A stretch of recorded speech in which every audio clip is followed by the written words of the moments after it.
Hey guys, got a kit review. It's the Rifield's M1A2 3-in-1. Okay, Tusk 1, Tusk 2, and M1A1 Tusk. The kit number is RM-5004. Okay, and it's in one of the many lines of the Abrams kits released by Rifield's over the last couple of years. Alright, so this one here is dated 2015, so it's only a couple of years old at the time of filming this video. Okay, so as always with Rifield kits, it is a kind of a matte finish on the box, okay, but beautiful artwork nonetheless.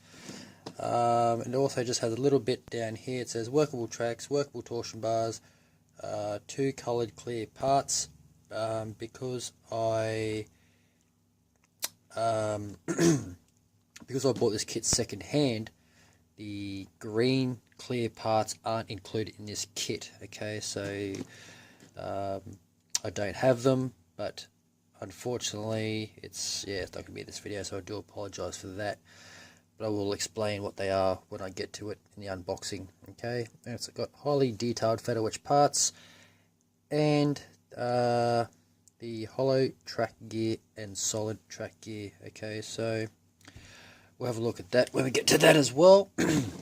Okay, so on the bottom of the box, shows you what the P sheet looks like, what the decals look like, and just some CAD drawings of the M1, like what it looks like, and the workable tracks. Okay, the hollow track gear and solid track gear. So it gives you options, okay, and just the machine gun, the barrel, and the drive sprockets. So there are a couple of options of the drive sprockets, the running gear on the vehicle. And the top of the box on the long side, you've got the M1A2 Tusk 2, the Tusk 1, and the Tusk. Okay, so how I'm going to build this, I have no idea, guys. I haven't gotten that far yet. I just bought the kit because it was on a sales site, and the Rifield kits they're like just rare as hen's teeth. Okay, they just rarely show up. So when I seen this, I jumped at the opportunity. Price was fairly reasonable. Okay, so I wasn't complaining there. And on the bottom of the box, as always, it's just plain white, so there's nothing on the bottom. But without blabbing on too much, let's get this box open.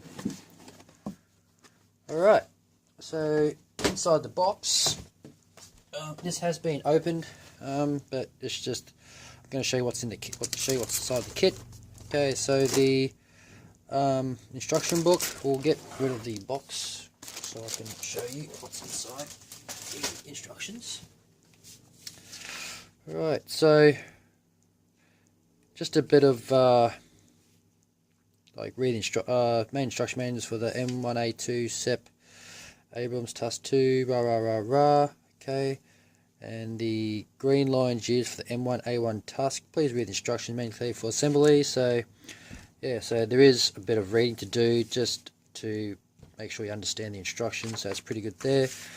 First page, you got a sprue map. Alright, and the first few pages are some very nice colour illustrations of the model for paint guides, and these are just really nice. I really like what Rifields have done with their artwork. Okay, it also says colour info and profiles by M1A2. Okay, so first one is the 1st Battalion 22nd Infantry, but if you want, just pause the screen and have a look, and I'll just flick through them. Alright, so I'll try to get this glare out of the way, and then you can just have a look there. But all the colours here, if unfortunately the colour guides are M1A2 paints. Okay, so if you don't use M1A2 paints, pretty much like me, I use everything bar M1A2. Just because I've got that much paint here, I don't need another line of paints, and yeah, I can easily get away with what I've got. So no, that's that. So yeah, basically just color reference, or use the names, they are in English. Just find a close match to this vehicle. That's pretty much what I do. I'm no Revit counter. I don't really try and get the colors exactly the same, as long as they're close. I mean, by the time you add washes and stuff, it's there's really not much difference in it. That's my opinion anyway, guys. Okay, so first page, got the barrel assembly and the turret. Okay, and it just keeps going with the turret. And more on the turret. Okay, this is a fairly busy kit, so I won't spend too much time on the instruction book, but just so you can have a look and see how things are. And up to A7, we're still building the turret, and it just keeps going with letters, so it's a very detailed kit. If you don't like building, sort of like me, I don't like building, but sometimes you just got to do it to get to the painting stage. But you know, once you build it, it's worth it. It's well worth the detail when you get stuck into it. And plus, you know, it's bang for your buck. I mean, like you spend X amount of dollars and you get just a heap of parts. And to me, that's getting build time, like bench time for the money you paid. So it's very well worth the money. And then on step C, okay, so B, you pretty much finish off the turret. C, you're starting to build the lower hull, and have you noticed there are different colours in here? So the green, and it's just, you got to pay attention to that as well, because they are for the different variants of the vehicle. So that's M1A2 Tusk, the green. Okay, so we're going to keep going. Now the upper deck. Okay, and we keep going. It's just, as you can see there, the instructions are very, very clearly marked out. They've only built one Rifles kit in the past, and just from that kit I was blown away by how easy these instructions were to understand and the clarity. Okay, but it does look busy, I know, but you know, once you get stuck into it, it's not too bad. And then we get into the turret and the whole assembly. Okay, so that is pretty much the book. Okay, so I mean, you can always go back and just pause it and just have a look at the individual pages without me talking, and just have a look for yourself. Okay, so we're going to have a look at the inside the box itself. There are a lot of sprues in here, guys, so we can have a look, and I'm just going to bring the camera down. Alright, so we got to bring the camera down. Alright, try and get this glare out of the plastic bag. I do apologise, there's really not much I can do. So I'll bring you down a little bit more. Alright. Okay, so this here is B sprue. Okay, these aren't, I'm not going to do these in alphabetical order, I'm just going to show you as I pull them out of the box. Okay, so this sprue here looks to be the side plate for the tracks, like on the outside. Okay, but you can see this very nicely detailed, guys. I'm not going to say anything bad about this sprue. There's no flash or anything like that at all. Turning over to the back side of the sprue, check the pin marks, as you can see, but a little bit of filling and a bit of sanding, these things disappear. And they're generally, with rifles, they're normally put on the sides that you're not even going to see them. So by the time you put your Tusk armor on and you got your tracks on the inside with all the weathering and stuff, you're not even going to see it. So if you're one of those people that hate sanding ejector pin marks, or just really can't be bothered, I mean, this ain't going to be any biggie. But if you are one of those people that just can't stand ejector pin marks and you've got to get rid of them, some are pretty deep, okay, but you know, you can get away with some light filling and some light sanding. Okay, so that's C sprue. We got F sprue. Okay, so this is an M1. These are all M1 sprues. Nothing fancy, not like the breacher where they had sort of a bit of M1 sprues and the breacher sprues themselves. Okay, so we got some turret some hatches. I think they're like, these look like the gunners and the driver hatches. I'm not too sure. Okay, but we've got some of the barrel assembly here as well. So you've got some fenders. Fenders actually quite nice, and they do have These are textured as well, so they're not completely smooth. If you look on the back, the texture on the back is different to what it is on the tops of the main surfaces of the vehicle. Okay, so they're looking pretty, pretty good there. Rivet detail, I did recess work. Rivet detail is also very nice. Can't say anything bad about it either. And just all these little fine like just the parts, how they're just very clear, very crisp. As always by Riffield, so you're not going to be disappointed with this kit at all, guys. I do recommend these Riffield kits if you are after a really nice, just a beautiful model to build. Okay, and then we come to the Tusk armor, alright, on the side. You just see there that it's really nice, and just the way everything links up inside. All the locating holes are very crisp also. Looks like we've got parts for the machine gun cage up the top. Well, I don't know what you call it, but that's what I'm going to call it, the shield. And the windows there for the clear parts to go in, they're very clear, very sharp, very clear as well. There will be a little bit of cleanup on the inside, so if I just bring it in, you can't see it, but you can. There are ejector pin marks which you will have to clean up with a very fine sanding stick or something like that. Okay, and then we got just some very nice, just everything, even the nuts, like they're actually hexagonal and all that. They're not just round circles on the top here. And then we've got some more hatches. Okay, got a machine gun down here, which is really nice. If you want to upgrade any of this stuff, I mean, you can, but you know what I'm like when I build my models. I don't really tend to spend much time buying upgrade sets or anything. If the kit's nice as is, I'll generally leave it, but that's just me. What you guys do, the kit's completely up to you. Okay, so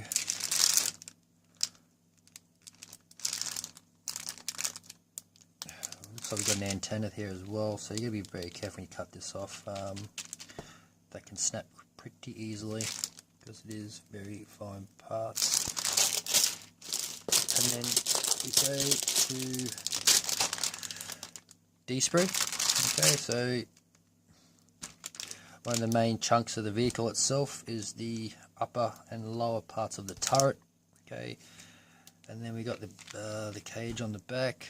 We've also got some vents and some grills here as well, which are very, very nice. The cables here are actually beautiful for plastic cables, and where they've got the connection points not on the cable itself, so that's a bonus, because like if you had to cut them off the cable itself, like you get with some kits today, it's just really annoying when you cut the clip points off on the parts and you got to clean it off and you just lose all that cable detail. So it's a very nice thing that Riffields have done there.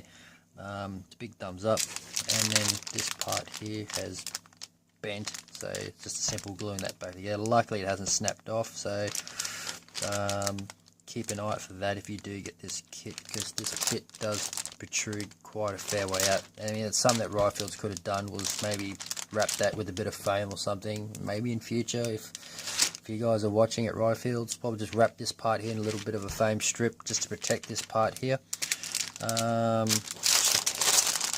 But that's D-sprue. It's, once again, there's no flash, just nothing nasty hanging off it that shouldn't be. Everything looks to be crisp. There are some ejector pin marks inside the turret, but being an exterior model, it's not an interior version, you're not going to see it. I mean you can clean up. I think I will just end up just giving it a quick sand back, and just so it's nice, so you know it's there. I generally probably will paint inside the turret, because if I do decide to leave any of the hatches open, you will see inside, so just give it a bit of colour on the inside. Okay, so that was D-sprue. This is A-sprue. Okay, you're going to be familiar with this sprue, or this particular part here, if you build any of the M1 vehicles by Riffields. This particular sprue is exactly the same in every single kit, except I think the breacher and the is it? The other one. What's the other one there? The Desert Storm Edition. There is a little piece that runs across with a couple of blocks that run through there as well. So that's the only difference. But other than that, the details of the main, like the main deck, is exactly the same, guys. I think even down to these pieces here. So I mean, that's the only difference you're going to see, is going to be another piece that's not on this sprue, which you do get in the other kits. Don't ask what you get in the full interior model, because I don't have it as yet. Okay, clear parts. Now this is what I was talking about at the start of the video, guys.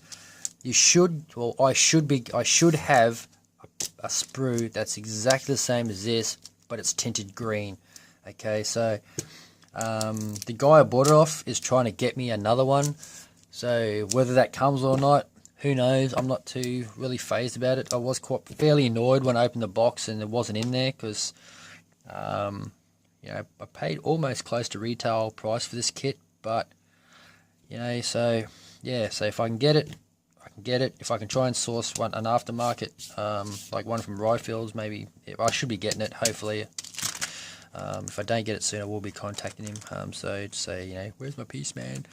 But that is it there. Clear parts. Anything, little drink bottles and all your parts. I'll probably be able to tint them. I don't know what I'm going to do yet. So that is that there. Very nice. Nice clear glass. I put it down on looking through down to the lines of my cutting mat. There's really not much to distortion at all when you're looking through them. So that's T-sprue for the clear parts. And we have the accessory sprue, which is more machine guns, ammunition boxes, I believe they are. We also have, don't know what they are. I'm not too sure what they are. So I'm not even going to begin to guess what they are. But we do have jerry cans here as well. I think one's, yeah. So I think these are mirrored. Yep, so we got two O sprues in here. So these are mirrored sprues. So you get two in the one bag. And remember, guys, anything from Rifles you get are these new style resealable bags. Okay, so yeah, they just open up like that, and then pull them out, have a look at your parts, and then you just seal them back up like that. And that's pretty awesome by Rifles. And every single bag like that is like that in the kit. Okay, so we got K sprue. We also have H sprue. Okay, so we've got more of the armor blocks here, and the more here separate ones, which is a nice touch. You can just see how nicely detailed they are without trying to cast too much of a shadow on the parts themselves.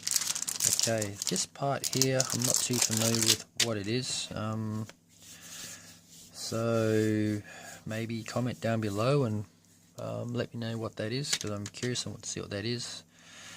And the blocks here, just beautiful, like just a really nice texture with all the rivet, the recess working through here is just absolutely gorgeous. So that's K sprue, and that is H sprue.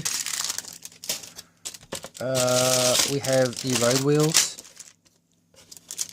Okay, so road wheel and the lower hull.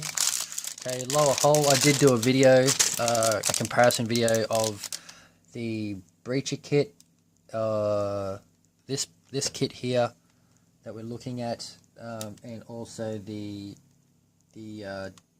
Desert Storm Edition version of it. These lower holes are all exactly the same, so you do get this particular part in all your kits. There's the main superstructure of the vehicle, so there's no difference there. So if you got any of these kits in your stash, this is it. Okay, this is what you get in all three kits. So, but the detail on the side is very nice. Yeah, there's really no explaining the quality, because it's just absolutely gorgeous to see. And there is no weird marks on the bottom. There is like a little couple of snap cut off points there. I don't know what they are. Probably just during the molding process, but they just do need a little sand back there. Okay, so the road wheels, drive sprockets and torsion bars, swing arms, you got handles, you got D-shackles. We also have, I wonder if they're fuel caps, I'm not too sure, refill caps. So this is C sprue, this is a mirrored sprue. You get, once again, you get two in the bag. The road wheels are quite nice. Alright, so, and also this is a really nice touch too. The holes, these are for the drive sprocket, okay? The mud clearing holes are even in these parts, okay? So the M1 does a special feature on the drive sprocket where they actually have holes to clear any excess mud to stop, so the tracks don't get thrown, or to stop track damage. So that's really nice to see that Ryefields have actually put that in there on their on their parts here. Excuse me, sorry about that, guys.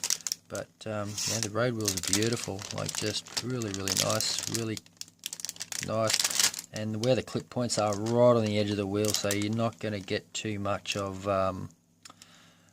too much cleaning. You just give that outside edge just a nice little sand and you're done.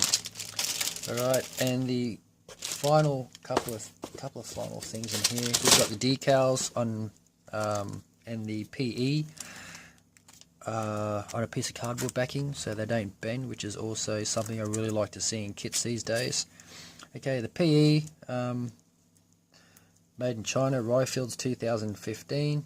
Alright, so nice thin PE. Alright, so you can see everything from the grills to the plates that go on the turret. Don't know what these are, I'd have to go through, but if you lose these, just heaps of tiny little parts that you can very easily lose. So utmost care is going to be taken when removing these parts, okay?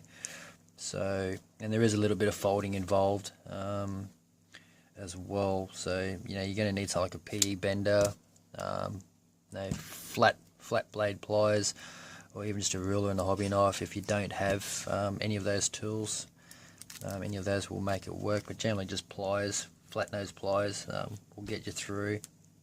So that's them there. And it doesn't actually say who these decals are printed by. It just says printed Italy, copyright 2015 Ryefield models. But everything is, you can read it, okay, let's just say you can read it. There's no sort of blurry letters or anything like that. So look under a not a microscope, but a pair of seeing glasses, high-powered seeing glasses, you can actually read them quite easily. So you know, everything's there, okay, which is pretty cool. Okay, this is the fun bit that some of you are either going to like or you're going to hate. I'm actually looking forward to building these because I'm one of those sick buggers. So the tracks, these are all the parts that you get for the tracks. Okay, these are pretty much similar to the tracks that you get with the with the Ryefields 5001, or even the Tigers. I think the 5005 has it as well, and the 5003 full interior. Multi-part tracks is what I'm trying to say. Okay, so there is going to be a little bit of cleanup with these tracks. We've got a track jig here, okay, so you can lay them out. You do get two, so it's pretty cool that you get two there. So you basically just lay your tracks out on there and just build them on top of that. You got your guide horns, okay, so this is what they're talking about at the start, where they're solid and hollow. So you got your number 1 is your hollow, and number 2 is your solid guide horns, okay, so yeah, you can see there's a lot of. How many you get left over when you build the tracks, I don't know, guys. I'm not too sure if you're going to have any left over, or maybe you get 1 or 2 spares just in case you lose some or some break. And then you got all your rubber blocks here as well, okay, on this Y sprue, and you do get, how many do you get in here? Looks like you get 6, alright, so you get 6 of these sprues in this bag, and you also get, is it 6 or 5? I can't count. Okay, 1, 2, 3, 4, 5, 6. So 6 there, and you get 1, 2, 3, 4, 5 X sprues and a bag of these as well, and your track jig. Okay, so that's pretty much what you get in the box, guys. For the RM-5004 3-in-1, the Tusk 1 and the Tusk 2. Keep a lookout in the future for a build on this vehicle. So thanks for watching, guys. Much appreciated. If you're not subscribed to this channel, hit the subscribe button and give it a like or thumbs up if you like this video. Give it a thumbs down if you don't. Comment down below if you have any questions or if there's something that you want to see me do on this channel. Thanks for watching, guys. Have a great weekend, and I'll see you in the next video. Thanks for your support. Catch up. Bye.